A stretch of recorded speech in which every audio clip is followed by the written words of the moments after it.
इस वीडियो में मैं आपको बताऊंगा किस तरीके से होटल्स को, रेस्टोरेंट्स को, स्कूल, कॉलेज, यूनिवर्सिटी, डेंटिस्ट की clinic, hospitals, private clinic, massage centre, photographer, videographer, ये तमाम लोग जो है वो इसमें शामिल हो जाएंगे। और ये सारी चीज़ें ऐसी हैं जो कि पहले टेक्सनेट में प्रॉपर तरीके से नहीं है, और इससे जो है ये तमाम सर्विसेज भी जो है वो एक्सपेंसिव हो जाएंगी, क्योंकि इसमें जो है वो किसी किस्म की कोई रियायत जो है वो गवर्नमेंट ने अब नहीं देनी है। और इसमें क्या क्या चीज़ें और हैं वो भी मैं आपको इस वीडियो में बताऊंगा। इनकम टैक्स कवानीन में हालिया तरमीम के बाद लोग एफबीआर के मामलात को अभी ठीक से देख ही रहे थे कि गवर्नमेंट ने इस बात का फैसला कर लिया है कि एफबीआर के साथ साथ पीआरए को भी जो है वो एक्टिवेट किया जाएगा। अब पीआरए का जो काम है बेसिकली वो हर सूबे के अंदर एक अथॉरिटी होती है जो कि रेवेन्यू अथॉरिटी होती है, या जिसको हम सूबाई रेवेन्यू अथॉरिटी भी कहते हैं। उसका काम ये होता है कि वो टैक्स को कलेक्ट करे। एसआरओ 428 जो है वो इससे रिलेटेड था। ये सारी तफसीलात मैं आपको बताऊंगा। ये वीडियो आपने बहुत ज़्यादा ध्यान से देखनी है, क्योंकि ये वो कैटेगरी के लोग हैं जो कि अभी तक किसी भी किस्म के टैक्स नेट में शामिल नहीं हो रहे थे, लेकिन अब इन तमाम लोगों को जो है वो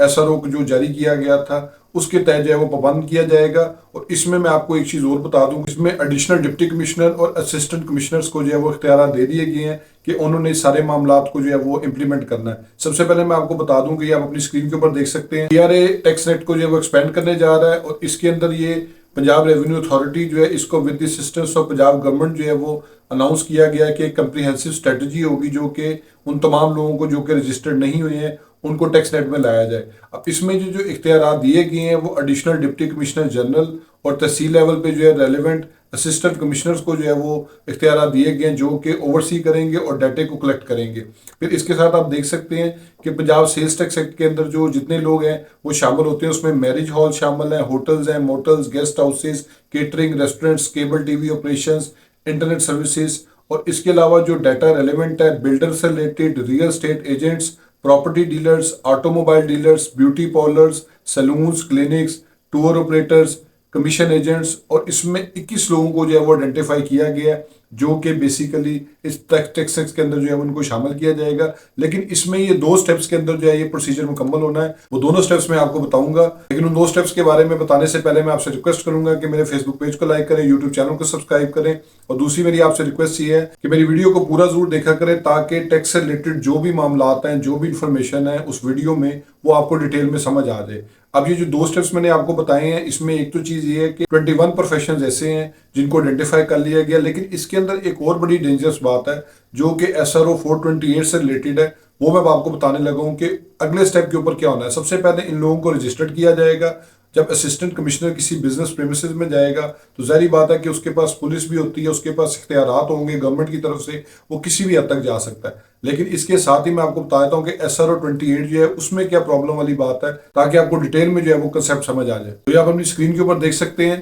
कि एसआरओ जो है ये 22 मार्च 2024 को आया था, और इसके अंदर जो है वो उन्होंने सर्टन क्लासेस ऑफ स्टेप्स जो है वो नॉमिनेट किए थे कि जितने भी लोग हैं जो कि सेल्स टैक्स के अंदर रजिस्टर्ड किया जाएगा उनको सर्विसेज रिलेटेड, फिर उसके बाद उनको जो है वो पॉइंट ऑफ सेल से जो है वो कनेक्ट किया जाएगा। अब उसमें कुछ लोग ऐसे हैं जिनको जो है वो उन्होंने मना किया है कि ठीक है जी इन लोगों को हम एग्जाम्पशन देंगे, लेकिन बाकियों को हर सूरत जो है वो सेल्स टैक्स में रजिस्टर्ड होने के साथ साथ जो है वो पॉइंट ऑफ सेल भी जो है वो इंस्टॉल करना पड़ेगा। वो कौन लोग हैं वो भी मैं आपको बता देता हूँ कि इसमें उन्होंने एक शेड्यूल दे दी है जिसको जो है वो उन्होंने रूल 33A के साथ जो है वो कनेक्ट किया, और उसमें उन्होंने कहा जी तमाम रेस्टोरेंट्स जो है वो पॉइंट ऑफ सेल के साथ कनेक्ट होने जा रहे हैं। यानी कि असिस्टेंट कमिश्नर जो है वो तमाम जितने भी रेस्टोरेंट्स को जो है वो विजिट करेगा, उसके बाद उनके ऊपर पॉइंट ऑफ सेल को इंस्टॉल किया जाएगा। पॉइंट ऑफ सेल बेसिकली एक ऐसा सिस्टम है कि जब भी आप जो है वो पेमेंट के लिए जो है एक बिल जनरेट करेंगे कि एक शख्स है, कस्टमर है, वो आया, उसने आके जो है वो 2000 रुपये का खाना खाया। अब जैसे ही वो उसका बिल जनरेट किया जाएगा उस बिल की एक कॉपी जो है वो एफबीआर को जो है वो ईमेल हो जाएगी, और एफबीआर को पता चल जाएगा कि फलां डेट के ऊपर फलां रेस्टोरेंट पे इस शख्स ने जो है वो खाना खाया, वहां से उसका 2000 रुपया जो है बिल है जो रेस्टोरेंट के पास जो है वो चला गया हुआ है, 2000 की अमाउंट इसके ऊपर आ गई हुई है, और उसके ऊपर जो है वो 16% सेल्स टैक्स जो है वो उससे डिडक्ट कर लेंगे। अब 16% सेल्स टैक्स सिर्फ उस सूरत में है अगर कस्टमर ने कैश में पेमेंट किया है। अगर कस्टमर ने अपना कार्ड यूज किया और कार्ड के जरिए पेमेंट की है तो उस सिचुएशन में कस्टमर से जो रेस्टोरेंट है वो 5% से ज्यादा चार्ज नहीं कर सकता। इसी तरह उसमें उन्होंने जो इसमें एक्सेप्शन दी है उसमें उन्होंने कहा जी जहां पे एयर कंडीशन इंस्टॉल नहीं है जिन होटल्स के अंदर, उनको जो है वो एग्जेम्प्ट किया जाएगा। तो इसमें ये बड़ा क्लियर है कि आजकल आपने देखा कि रेस्टोरेंट्स को जो है वो ओपन डोर में रखा जा रहा है, खुली स्पेस के ऊपर रखा जा रहा है, वो इसीलिए ताकि इस रिक्वायरमेंट को जो है वो चीट किया जा सके और इससे जो है वो अवॉइड किया जा सके कि हमें जो है वो compulsory point of sale install ना किए, इसलिए जो है वो छतों के ऊपर जो है वो रेस्टोरेंट्स को बनाया जा रहा है। फिर इसके अलावा जो है वो ओपन स्पेस जो है ओपन ग्राउंड्स ओपन टेरेसेस के अंदर जो है वो बनाया जा रहा है। दूसरा इसमें ये है कि जितने भी लोग hotels, motels, guest houses, marriage hall, marquees, clubs including race clubs, इनको भी जो है वो पीआरए के तहत जो है वो अब इसमें रजिस्टर किया जाएगा। सबसे पहले उनकी सर्विसेज पे जो है वो उनको जो है वो लगाया जाएगा सेल्स टैक्स, फिर उसके बाद उनको पॉइंट ऑफ सेल के ऊपर भी लाया जाएगा, जो कि बेसिकली सेल्स टैक्स एक्ट के अंदर जो है वो इसकी प्रोविजन है। फिर इसके बाद अगेन इसमें एग्जाम्पशन है कि जहाँ पे एयर कंडीशनर जो है वो इंस्टॉल। फिर उसके बाद आप देख सकते हैं कि इंटरसिटी ट्रेवल जो रोड के जरिए होता है उसमें जो है वो tax payer is only providing a non air conditioner travel जो है वो ट्रैवल सर्विस। बेसिकली ये जो तमाम बसें जहाँ पे एसी नहीं होता, जो कि ऐसा मुमकिन नहीं है, तमाम बसेस में एसी जो है वो मौजूद होता है, उनके ऊपर भी जो है वो ये कंपल्शन लगा दी गई है। और ऐसा भी जो है वो इसमें एग्जाम्पशन है कि अगर कोई ट्रैवल सर्विस वाले उनके पास 5 से कम व्हीकल हैं तो वो भी इससे एग्जाम्प्ट है। उसके बाद आप देख सकते हैं कि courier services and cargo services जो है उसको भी इसमें शामिल किया जाएगा। फिर इसके साथ जो है वो services provided by personal care और beauty parlours, clinics, slimming clinics, massage centres, pedicure centre, इन तमाम को भी जो है वो सेल्स टैक्स में रजिस्टर करने के साथ साथ फिर उनको जो है वो पॉइंट ऑफ सेल के साथ जो है वो लिंक किया जाएगा। और अगेन इसमें एग्जाम्पशन यही है कि जहाँ पे जिस फैसिलिटी में एयर कंडीशन इंस्टॉल नहीं है वो इसमें जो है वो पॉइंट ऑफ सेल से एग्जाम्प्ट होगा। लेकिन इसका ये मतलब नहीं है कि वो सेल्स टैक्स में रजिस्टर नहीं होंगे, वो 100% जो है वो सेल्स टैक्स में रजिस्टर होंगे, क्योंकि उनका जो प्रोफेशन है वो सर्विसेज से रिलेटेड है। तो पीआरए उसको जो है वो रजिस्टर करने के लिए क्वाइट कॉम्पिटेंट है। फिर उसके बाद इसमें ये देख सकते हैं आपके all medical services provider including dentist,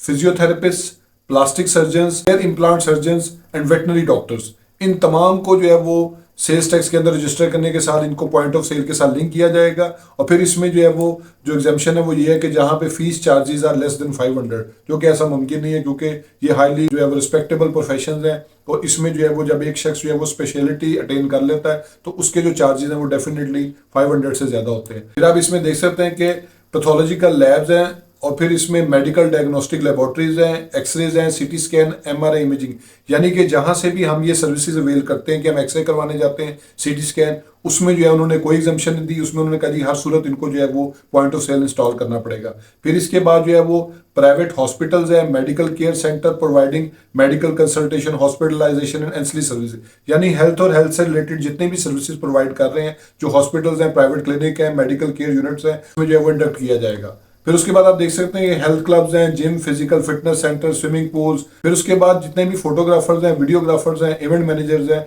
जो कि पर अपने जो इवेंट की फीस जो 50,000 से लेस चार्ज करें वो एग्जम्प्ट है। उसके अलावा तमाम लोगों को जो है वो इसमें शामिल होना पड़ेगा। फिर इसके बाद chartered accountants related cost management है। फिर इसके बाद आप देखें ये बहुत इंपॉर्टेंट है कि जितने भी रिटेलर्स हैं इंक्लूडिंग मैन्युफैक्चरर कम रिटेलर, होलसेलर कम रिटेलर, इंपोर्टर, इन तमाम लोगों की जो है जो रजिस्टर किया जा रहा है। फिर इसके बाद आप देख सकते हैं कि फॉरेन एक्सचेंज और डीलर कंपनीज है। फिर उसके बाद जो सबसे इंपॉर्टेंट चीज़ है वो ये है private school, colleges, university, professional institute, vocational training centre, इनको भी जो है वो बीच में पॉइंट ऑफ सेल में रजिस्टर किया जा रहा है। जारी बात है जब पॉइंट ऑफ सेल में रजिस्टर होगा तो इनको कंपलसरीली हर तरह से जो है वो सेल्स टैक्स देना पड़ेगा। तो ये आप देख सकते हैं कि गवर्नमेंट ने कितना जामे प्लान बनाया है। और ये जो एसआरओ है ये सिर्फ पंजाब के लिए नहीं है, ये सिंध के लिए भी है, केपीके के लिए भी, बलूचिस्तान, इस्लामाबाद कैपिटल टेरिटरी और गिलगित बल्तिस्तान, इन सब के लिए जो है ना ये है। होप्स आपको ये वीडियो पसंद आई होगी। मेरे फेसबुक पेज को लाइक करें, यूट्यूब चैनल को सब्सक्राइब करें ताकि लीगल टॉपिक्स पे इस तरह एडवाइस मैं आपसे शेयर करता हूँ। Thank you for watching.